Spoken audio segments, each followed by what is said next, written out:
The top challenge for me is lack of courage. Funny thing to say, but it truly is. Technology has given us so many pathways, so many options, such a lot of opportunity.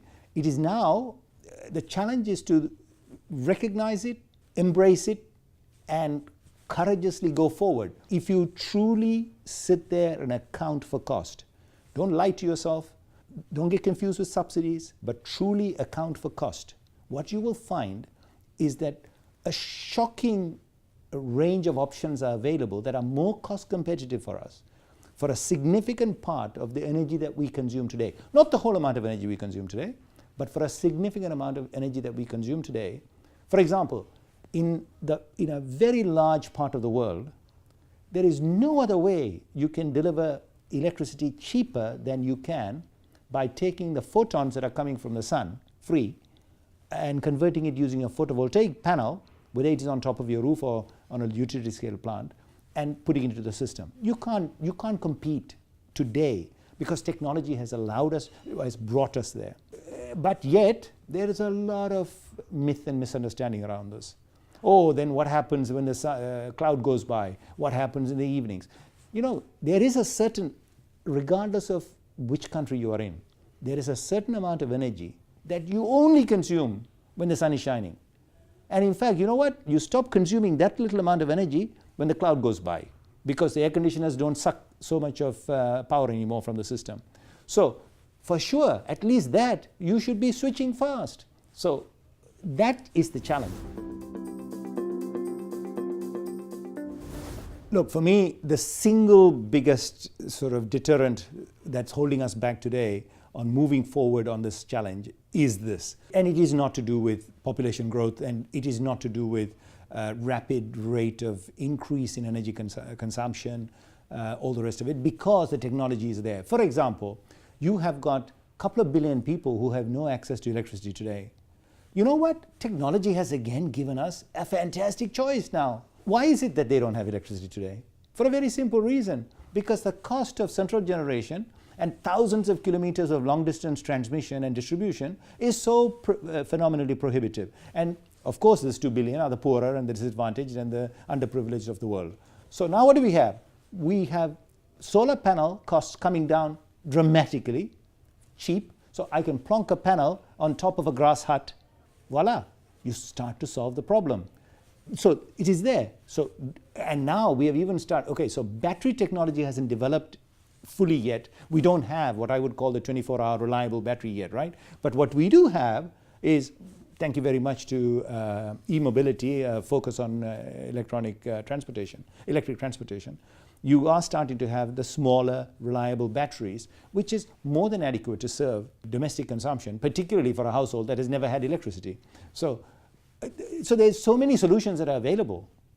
It's just that we need to be brave enough to embrace them and recognize them and start getting on with deploying them.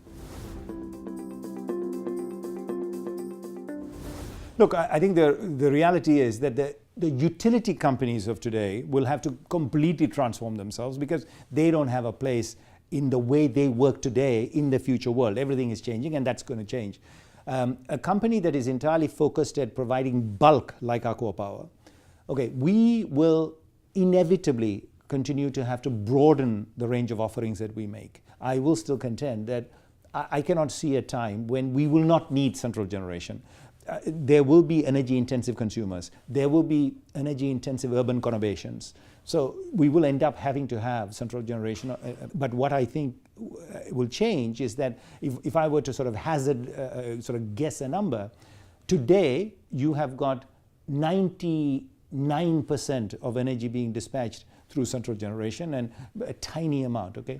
Now that will change dramatically. I mean, I foresee us, even in an urban area, I would expect to see every rooftop covered with a panel. So we will take some energy from the system, because in the urban areas we consume a lot more energy, but we will be using a lot of our own energy. So using that methodology, I can imagine, I can see by 2050, we could end up in a situation where only about 30% of all the energy that is being consumed in the world, that is coming from 30–40% that is coming from central plants. The rest of it is all distributed, rooftop, microgrids, mini grids. So companies like us, companies who want to survive, will need to continue to evolve in order to participate in that broader spectrum of offerings.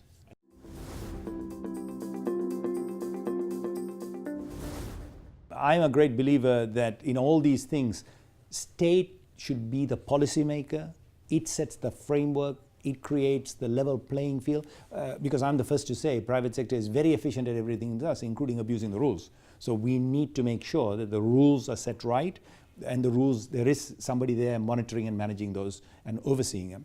So that's the role. And even in that segment, public sector's role is that. Private sector should be able to deliver that. Okay, the challenge that we have on this distributed and the providing for the underprivileged and the providing for the distributed around the world is that to get it efficiently done and to attract serious sort of private sector involvement, you need to change the business model. You need to find a way of aggregating these to kind of come up with a business model that says, you know, one house at a time, one house a day is just not possible. So the challenge is, and I think I'm seeing, particularly in the last 24 months, as recently as there are business models that are starting to emerge where companies are able to cluster a region and offer regional solutions, a remote regional solutions. A little bit of credit support from a central government as a backstop, various mechanisms. The challenge is to come up with a business model that can deliver, but at the same time deliver competitively.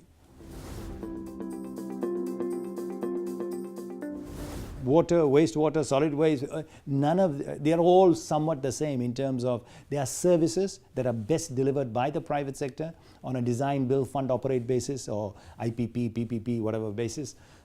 Because bringing together the technical configuration with operability and constructability and making the private sector put some money and put itself at risk in order to optimally deliver it at the lowest possible cost and create competitive tension to make sure it's the lowest possible cost is well proven to be the most efficient way of doing it, right? So for me, I'm convinced that that's where this will all go, and they should go. But what I am seeing, and water, desalinated water, for example, is the best example, and this actually will also help in wastewater treatment. Enormous amount of technology and innovation has gone in, particularly through material sciences now, membrane sciences, that has allowed us to waste membranes less, allows membranes to work much more efficiently. So the cost of desalinating water has come down almost by a factor of 3 within 3 years, 5 years for sure. I mean, and we are very much, we're the largest desalinator in the world, so we know we're very much in the business. Just within the last 5 years, that cost has come down by a third, by a factor of 3, so it's 1/3 what it was. That would also help because it's the same sort of systems that are used in wastewater treatment. Wastewater, by the way, is the biggest underused resource that I know of that's available in the world. 80% of the water we consume it, or more than 80% is for non-potable purposes. So we don't even get worried about, but we're not going to be, do you really want to consume this? No, 80% is stuff that that doesn't even touch our lips. So, and it is delivered very locally. So what is the point of spending so much of money producing water somewhere, transmitting it over such a long distance, all that cost, and then distributing it, when you can come up with solutions that are very local. So you produce the wastewater here, you treat it there, you reconsume it here. Again, I think we are now entering an era where technology is giving us lots of options, reducing the cost and making it so idiot-proof that we just can't miss it. We'll use it. And the ability to start integrating that with renewable energy. The huge challenge, though, of reconfiguring the energy mix, introducing new technology, all of this, the huge challenge is a huge amount of capital is required. Okay, so at a very, very simple level, the difference between combined cycle gas-fired power and concentrated solar power, which does the same job, provides electricity night and day, is combined cycle gas-fired power is capex light, so you only need a little amount of money up front, and then you buy fuel in bucket loads and you put it in as you use it. Concentrated solar power, you need 8 times the amount of money, 7 times the amount of money upfront. You have no fuel cost. Okay, so it's very capex heavy. So we need a lot of money. Okay, so that's a challenge.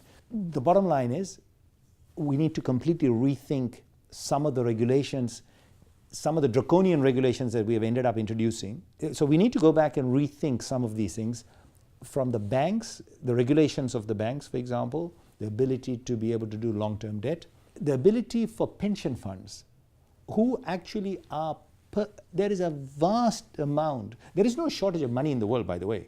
There is a huge shortage of opportunity. You go and talk to any CEO of a bank, you go and talk to any CEO of an insurance company or a pension fund, they will tell you that they are desperate. Oh, I'm very popular, honestly, because they all want to know, because we do these projects at scale, okay? They love it. They want to understand it.